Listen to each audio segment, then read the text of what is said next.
Today, I'm excited to be interviewing Nick McMahon, the founder of Enterprise Asset Solutions, which is an IT asset disposition and recycling company based in Omaha, Nebraska. Nick, you mentioned data security multiple times, and you just talked about destroying the hard drives themselves. What should companies know about data destruction methods, and what certifications or documentations should they expect from their IT asset disposition provider? There are several certifications in the IT asset disposition industry. A lot of them deal with primarily data destruction and how it's handled. The two real common certifications in the industry are R2 and NAID. R2 certification aligns with best practices for disposal, environmental, and security. And then the NAID certification is more aligned with best practices and standards in relation to data destruction. To be in this industry, it's not a requirement to have these certifications. And it's really important that the listeners understand that just because you have a certification doesn't mean you're qualified, right? So, there's companies out there in the industry that they have 100 different certifications, but are they following those certifications? That's a great question that gets asked often. They're actually subject to regular audits from these certifying bodies. Okay. Yes. Becoming certified is an obstacle that a company of my size is unable to overcome right now. And people may ask, well, why can't you become certified?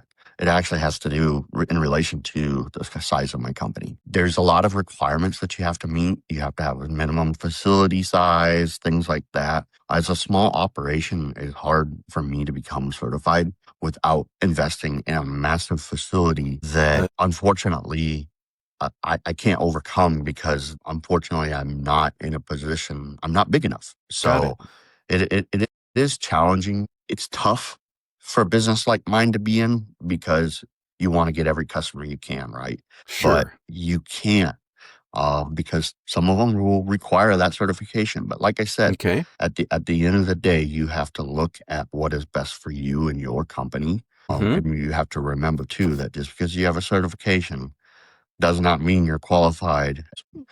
When you hire a company like mine that's smaller, you've got the guy that takes your call, the guy that goes out and talks to you, the guy that does the work. It's all me. So you're getting that quality work is regulated by one person, and that's the owner who has the stake in the business. There you go. But yes. So confidence and trust. Absolutely. Yep. And that's where most of my customers chosen to do business with me because I'm a small company and they know they can trust the owner who has a large stake in the operation of his company. And however, what I will tell you is the supply chain partners that I work with, they all maintain those certifications. Okay. And I go the extra step of making sure that hard drives are destroyed on site at my facility, my location. And I'm going to walk you through kind of how those steps work. I know we briefly talked about that. Sure. But hard drives are removed from the safe, brought to a workstation where we begin the destruction process. The entire destruction process from start to finish is recorded. Scanning each drive's video model. recorded. Yep, video recorded. Okay. We scan each drive's model, a serial, and inventory tag. And when you're watching that recording, you actually see the hard drives getting added into the spreadsheet in real time. So you're actually watching a screen recording of the entire screen. Wow. So you're able to see the entire process from start to finish. We scan the hard drive serial number, the hard drive model number, as well as our dedicated inventory tag that is installed on each drive. And then during that whole process, you actually get to watch the hard drive get crushed as well. Wow. No hard drive, as a policy of my own, is ever reused. It's just a data security risk that I do not want to be involved with or take. I take security very seriously. There are other companies that, they'll follow the NAID protocol for wiping drives. Right. And for some organizations that may keep most of their data on the cloud, that's okay. I do not like to take those risks, and so that's how I've chosen to go about it. After we go through that process, once the drives are crushed by me, there's no chance of recovery. Right. I think it's pretty clear. But we take it one step further. We put those drives in to our bins, a dedicated bin for that client, Yes. and it is taken over to our supply chain partner, where our supply chain partner will run it through their drive shredder. Oh.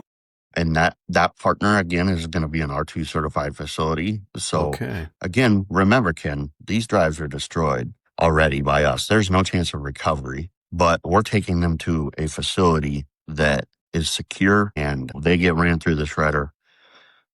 The likelihood of anybody ever getting somebody's data, if they're doing business with us, pretty slim to none. I'm pretty confident in that. Pretty clearly.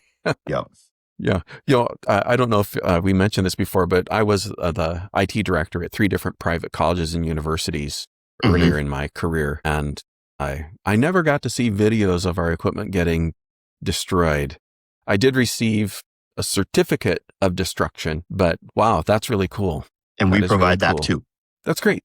It's my way of assuring the customer that because I don't have a way to get the NAID and R2 certification, this is my way of giving them that extra peace of mind. Right. And I don't charge for it either. So it sounds like you go above and beyond. I can't imagine the standards require drives to be both crushed and shredded. Yeah, it's more of just an added value that the customer receives. Absolutely. No, absolutely. Again, if I were still sitting in that IT director seat, I would appreciate both of those aspects, and especially that the ability, if I want to, I can see a recording of that particular device being shredded, knowing, yes, that was one of my drives. Wow, very good. Yeah. Huh. I did. So before the drives are crushed, the circuit boards are removed. This is because we're compensated a little bit differently for boards than drives. The boards do not, it's important to note that boards do not contain any data on them. They contain the operational keys, so to speak, for the drive to function. They basically contain the firmware that tells the drive how to communicate with the computer. And in terms of a old spinning hard drive that's in a traditional computer that has platters on it, those boards are separated from the drive before crushing, just because they're, like I said, they're paid for a little bit differently in the process. So we have to make sure we separate that material. Now, you do have the modern SSD hard drives. Yes. Those are a little trickier because they don't have any moving parts or platters. The data is stored on the board.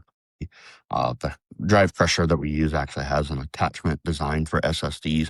It'll basically crush it into little chips. So once we have enough material to deliver that material to the R2 certified facility, they run it through their shredder and sell that raw material back to the supply chain, which gets put into new components again. There you go. One last thing, noting with the data destruction process. Yes. We use the simple chain of custody form that establishes what has happened with that drive. And it has all the process from when the time it was picked up to the time it was turned over to the supply chain.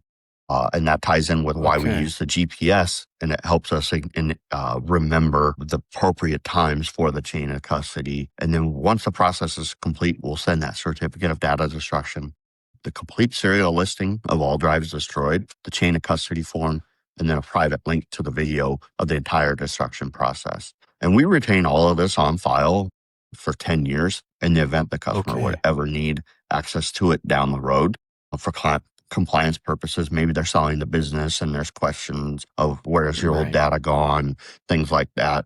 So we do retain all that, but we do send all that as well to the point of contact. And the private video link is actually just a YouTube video link. And it's a private link that only they can view or anybody with the link can view.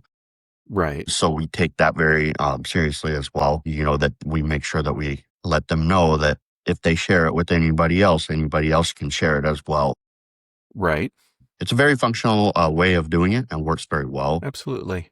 And helps our customers out. Wow. Very good.